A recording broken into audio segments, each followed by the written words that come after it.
आज है 2 फरवरी 2024, दिन शुक्रवार। Welcome back to Clean News MP. चलिए देखते हैं मध्य प्रदेश की 25 फटाफट बड़ी खबरों को। इससे पहले आप न्यूज को कहां से देख रहे हैं, हमें कमेंट में बताना बिल्कुल ना भूलें। साथ ही हमारे फेसबुक पेज को भी फॉलो करें। फेसबुक पेज का लिंक डिस्क्रिप्शन में दिया गया है। वन्यजीव से फसल का 25% से कम हुआ नुकसान तो भी मुआवजा देगी सरकार। वन्यजीव द्वारा फसल की 25% से कम क्षति भी होती है तो राज्य सरकार मुआवजा देगी। इसके लिए एक मुश्त राशि निर्धारित की जाएगी। 31 जनवरी को सेवानिवृत्त हुए वन बल प्रमुख ए.के. पाटिल ने सेवानिवृत्ति से पहले इसके प्रस्ताव बनाकर शासन में भेज दिया। वन विभाग इस प्रस्ताव का परीक्षण कर मुख्यमंत्री सचिवालय भेजेगा। सीएम मोहन यादव बोले, राम मंदिर का न्योता ठुकराकर कांग्रेस ने पाप किया, लोकसभा चुनाव में जनता सजा देगी। मुख्यमंत्री डॉक्टर मोहन यादव ने गुरुवार को मुरैना में आयोजित राज्य स्तरीय रोजगार दिवस कार्यक्रम में प्रदेश भर के 7 लाख युवाओं को स्वरोजगार के लिए 5,151 करोड़ रुपए का ऋण बांटा। लाडली बहना योजना की 45.89 लाख गैस कनेक्शनधारी महिलाओं के खाते में 118 करोड़ रुपए की राशि अनुदान के तौर पर जमा कराई गई। 100 बेड का अस्पताल नहीं बना, अब 300 का बनाने का दावा। जिला अस्पताल का नया टेंडर जारी। शहर का जिला अस्पताल कब बनकर तैयार होगा ये किसी को नहीं पता, क्योंकि यहां आए दिन इसके निर्माण की योजना बदलती है और कंपनीज के टेंडर भी बदल जाते हैं। 4 वर्षों से जिला अस्पताल का निर्माण कार्य चल रहा है। अस्पताल को 100 बेड का बनाने की योजना थी, लेकिन अभी तक ये नहीं बन पाया। अब अधिकारी इसे वर्ष 2025 तक 300 बेड का बनाने का दावा कर रहे हैं। धार्मिक और पर्यटन स्थलों में 50-50 बिस्तर के अस्पताल बनाने की तैयारी। जिला अस्पतालों में आयुष विंग बनाने के बाद राज्य सरकार अब एकीकृत चिकित्सा पद्धति को बढ़ावा देने के लिए एक और बड़ा काम करने जा रही है। प्रदेश के कुछ धार्मिक व पर्यटन स्थलों में 50-50 बिस्तर के अस्पताल बनाने की तैयारी है। इसमें कुछ स्थानों पर आयुर्वेद, यूनानी और योग, तो कुछ जगह मात्र आयुर्वेद और योग से रोगियों का उपचार किया जाएगा। मध्य प्रदेश के 80 रेलवे स्टेशन का होगा कायाकल्प। मध्य प्रदेश से गुजरने वाली रेल लाइन के विस्तार और रेलवे स्टेशन के कायाकल्प की तैयारी है। इसके लिए अंतरिम बजट में केंद्र ने बड़ी राशि जारी करने की घोषणा की। रेलवे ने मध्य प्रदेश में रेल परियोजनाओं के विस्तार, स्टेशन का उन्नयन और यात्री सुविधा बढ़ाने के लिए 15,143 करोड़ रुपए आवंटित किए। प्रदेश के 80 रेलवे स्टेशन को अमृत भारत योजना के तहत विकसित किया जा रहा है। उप मुख्यमंत्री राजेंद्र शुक्ल जबलपुर में बोले, सभी लंबित परीक्षा परिणाम शीघ्र घोषित होंगे। उप मुख्यमंत्री राजेंद्र शुक्ल ने मेडिकल कॉलेज और मेडिकल यूनिवर्सिटी में बैठक में कहा कि पैरामेडिकल परीक्षा और रिजल्ट की समीक्षा की सभी लंबित परीक्षा परिणाम शीघ्र घोषित किए जाएंगे। नर्सिंग कॉलेज की मान्यता और परीक्षा से संबंधित मामले पर विचार विमर्श किया।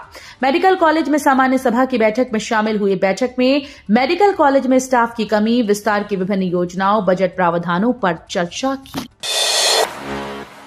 खाद बीज के साथ तकनीकी तौर पर मजबूत होंगे किसान। अंतरिम बजट में सरकार ने किसानों को तकनीकी रूप से मजबूत करने के लिए प्रावधान रखा है, जिससे किसानों को खाद बीज की समस्याओं से छुटकारा मिलेगा और फसल का बीमा भी होगा, जिससे अनचाही प्राकृतिक आपदाओं से राहत मिलेगी। तकनीकी रूप से मजबूत होने से फसल का उत्पादन बढ़ेगा, जिससे उनकी आय दुगनी होगी। शहरी विकास मंत्रालय के निदेशक ने देखी बसेस के संचालन की संभावनाएं। केंद्रीय शहरी विकास मंत्रालय के निदेशक शहरी परिवहन भानु प्रताप सिंह भदौरिया निजी दौरे पर ग्वालियर आए।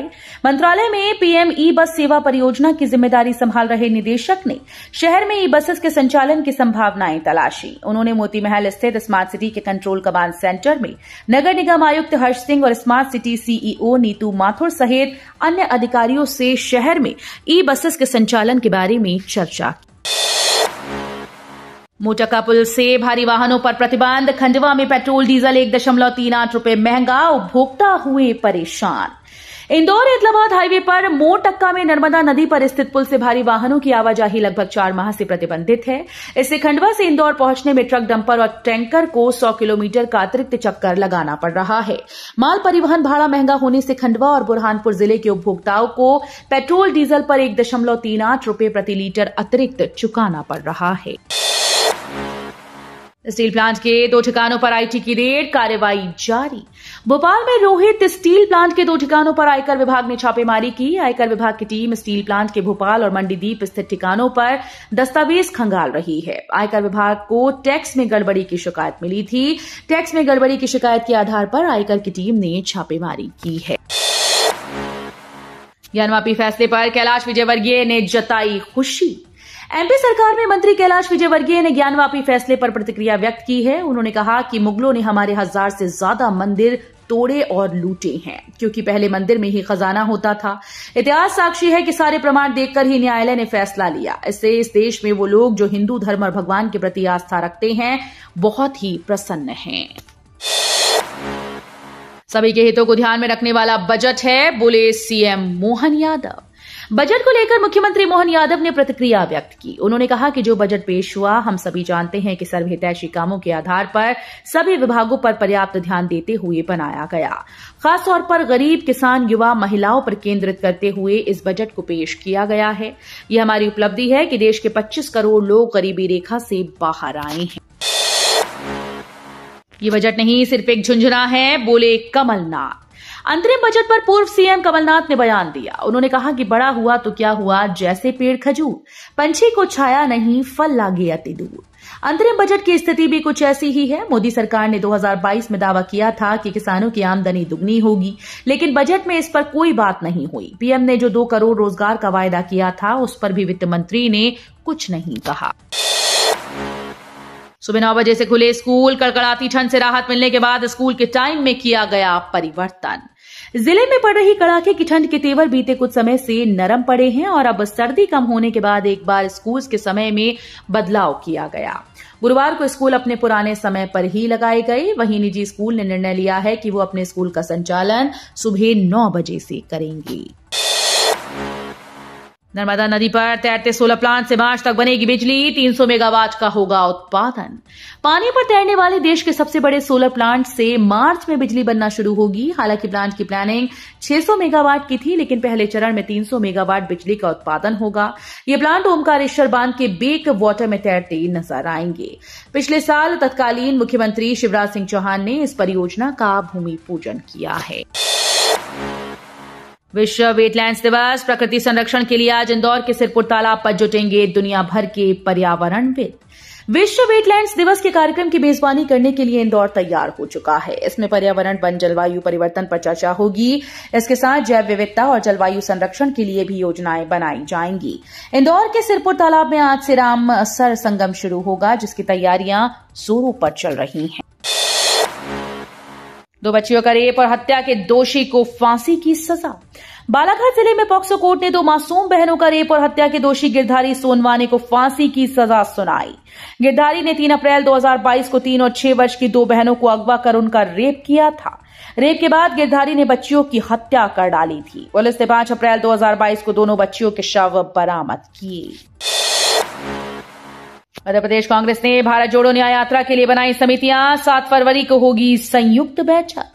कांग्रेस के पूर्व अध्यक्ष राहुल गांधी की भारत जोड़ो न्याय यात्रा मध्य प्रदेश में मार्च के प्रथम सप्ताह में प्रवेश करेगी। इसकी तैयारियों के लिए प्रदेश कांग्रेस ने विभिन्न समितियां गठित कर दी। इसमें पार्टी के सभी वरिष्ठ नेताओं को शामिल किया गया है।